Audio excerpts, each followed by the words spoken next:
Hey everybody, welcome back to Cuddles with Us. Today we're going to be breaking down one of the most important utilities inside Dune Awakening, and that's power packs. So whether you're spice mining, gathering rocks, or even running your shields for those PvP or PvE encounters, this is absolutely critical. So we're going to break down the differences between the MK6 and the MK6 Young Sparky variances, and so we can know exactly which one fits our playstyle. So let's jump into it. Power packs are the energy source of the desert.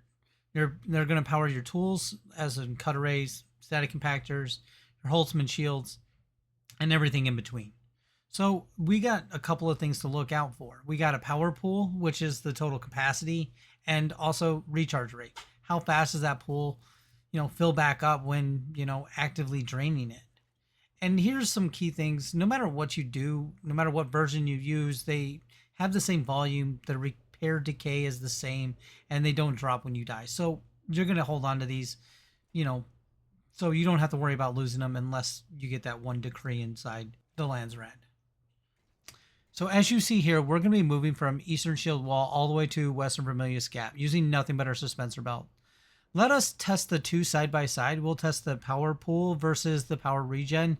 We'll cover the same exact distance.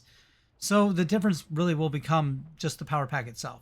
Now, I decided to actually test two additional modifiers, the power harness and the Idaho charge. They play a little different. The power harness gives you an additional 50 to your overall power pool, and the Idaho charge actually does a reduction of your suspensor usage. So one leads more into capacity and the other one leads into more efficiency.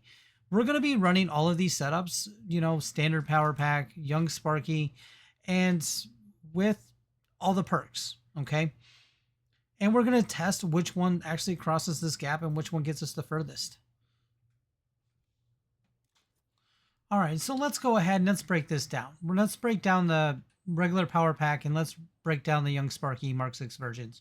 All right, so there's kind of a unique scenario here, as the power pack for the MK6 does have a power pool of 800 with a recharge of 64, and the Young Sparky actually has a power pool of 700 and a recharge rate of 73. So that's only really a difference in the recharge rate by 9, and a big change is the power pool. One gets 800 and the other one gets 700. It also stems from cost, all right? Is it cost effective for you to pick one over the other? Now, it's really going to be based on your gameplay. We'll get into that here in a minute. But let's stay with cost. Now, a Young Sparky is going to cost you a lot more spice, okay? The MK6 Young Sparky is going to be like 62 melange, but it's also going to require you to have spice infused plastinium dust, all right? Which, if you're not running those deep desert labs, could be a little bit of a hindrance. And also the blueprint for the Young Sparky mostly comes off the Land's Rad, and that's pretty much the only place I found it so far. So keep that in mind for when it breaks and you have to, get a new one. Now the standard power pack is a little bit cheaper. Okay. That's going to be your go-to when you hit the tier 6 version, as it only requires 27 spice melange to create it. All right. Very good, very inexpensive. All right, with a lot of bang for your buck.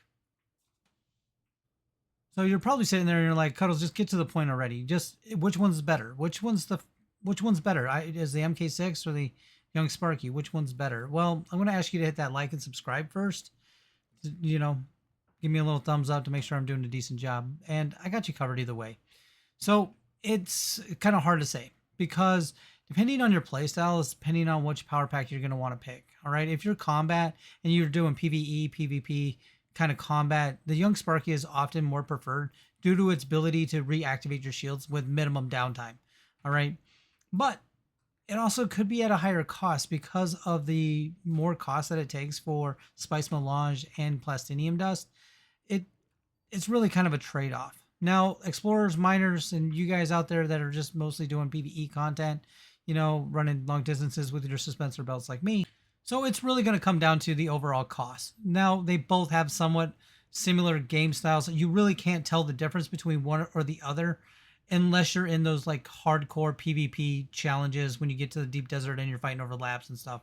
You're really not going to notice that much of a difference between an MK6 power pack and a Young Sparky power pack. It's just really not there. Okay, so don't worry too much if you can't afford one or the other. They both actually are very good. Okay, you can't really tell the difference in the MK6 Young Sparky versus the MK6 standard power pack. All right, just if you want the Young Sparky, you're prioritizing fast recharge, dynamic combat, high mobility builds. All right, with less frequent tool usage. Okay, compacting, mining and stuff like this.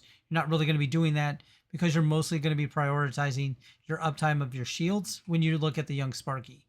Now, the Power Pack, the standard version, you're going to be using that mainly for your sustained power for prolonged activities like sitting on a spice field, repairing vehicles, extended mining times, like extended time out on the sand compacting. Okay. Now, because of the slower recharge rate, you're really not going to notice because you're going to be flying up, getting away from the worm anyway. It really doesn't matter. Okay. There's not an overall winner here other than in cost.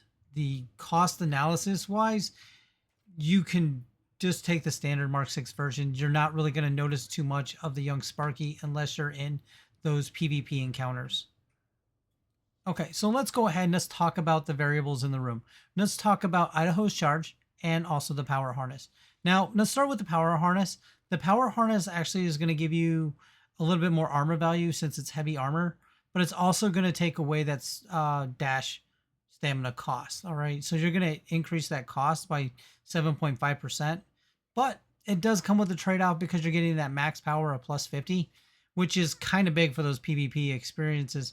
Especially when paired with the Young Sparky, it does very well together. Now, with that said, you do notice a little bit of a difference when you're looking at just the standard version of the power pack. But let's switch over and let's go to the Idaho charge.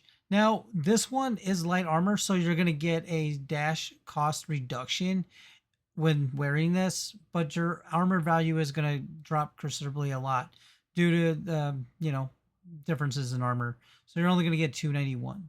But with Idaho's charge, you're actually just going to be prioritizing your suspensor belt over your actual power pool. Okay, so you're taking one versus the other. Now, suspensor belts, you get you a long way. But as you've seen, the Idaho's charge will be superior in, suspensor belts. But what you might want to consider when looking at these two different sets is one's going to provide you with a little bit more sustainability when it comes to PvP versus PvE combat. All right. But with that said, I'm going to leave you right there. A little something to think about. Leave it down in a comment below. Which one do you run? What do you like to have?